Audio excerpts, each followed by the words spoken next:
Los resultados de la modernización.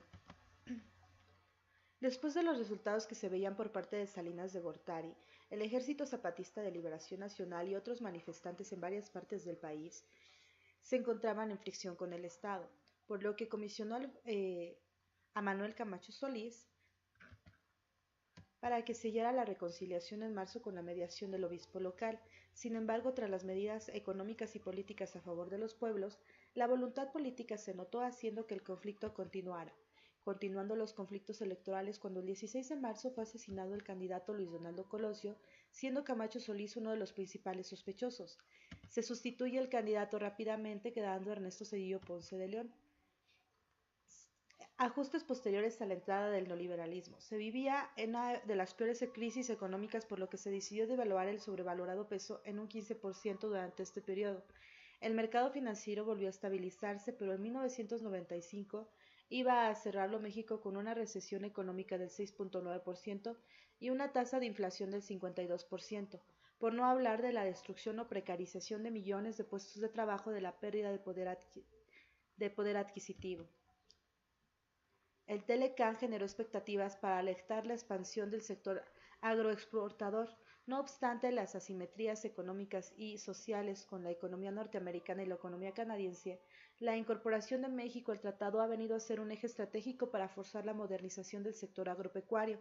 Los productores que reunieron las condiciones inmediatas para elevar la productividad, reducir costos y vender a precios competitivos han sido los beneficiarios de este cambio estructural, alrededor del 5% del total. Los productores que no han sido capaces de hacerlo, el 95%, están condenados al desplazamiento del mercado, su producción a ser sustituida por importaciones de alimentos y materias primas provenientes de socios comerciales.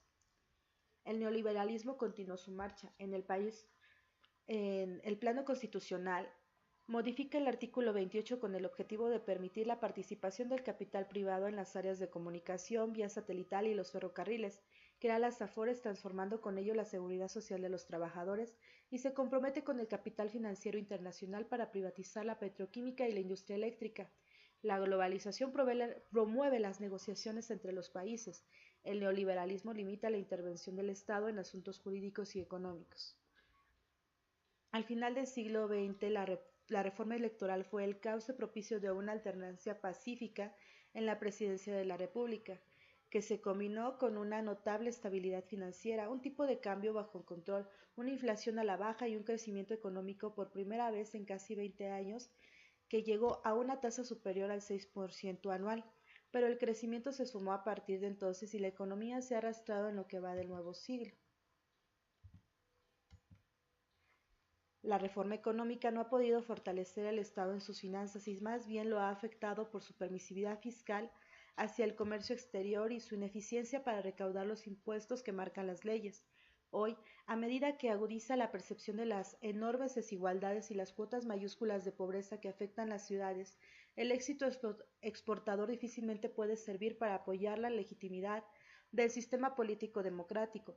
Junto con la superación de la pobreza, la generación de empleos es un reto que cuestiona la legitimidad del sistema político y económico. La precariedad e insuficiencia de nuevos puestos de trabajo han vuelto al empleo una de las variables reales que reflejan la verdadera condición social del país, más allá de la estabilidad macroeconómica. A modo de conclusión, tras las expectativas que se tenían en el 92 con el presidente y las decisiones estratégicas que tomaba hacia el 94, la población se empezó a dar cuenta de que estas decisiones no beneficiaban a los que menos tienen, más bien eran para quienes tienen la posibilidad de entrar al mercado competitivo. Por ejemplo, el Telecan, el 5% de los productores eran capaces de sacar provecho del tratado, pues Estados Unidos y Canadá tenían complicado o hacían complicado competir, y México tuvo que empezar a importar y dejar de consumir productos que el otro porcentaje de los productores sí tenían. Han pasado los años y a pesar de que hay modernización, lo cual es bueno en el aspecto de que tenemos acceso a un estilo de vida más cómodo, hay sectores que se han visto perjudicados, quizás por la falta de apoyo, afectando al Estado en sus finanzas por la permisividad que se ha tenido hacia productores extranjeros. Referencias.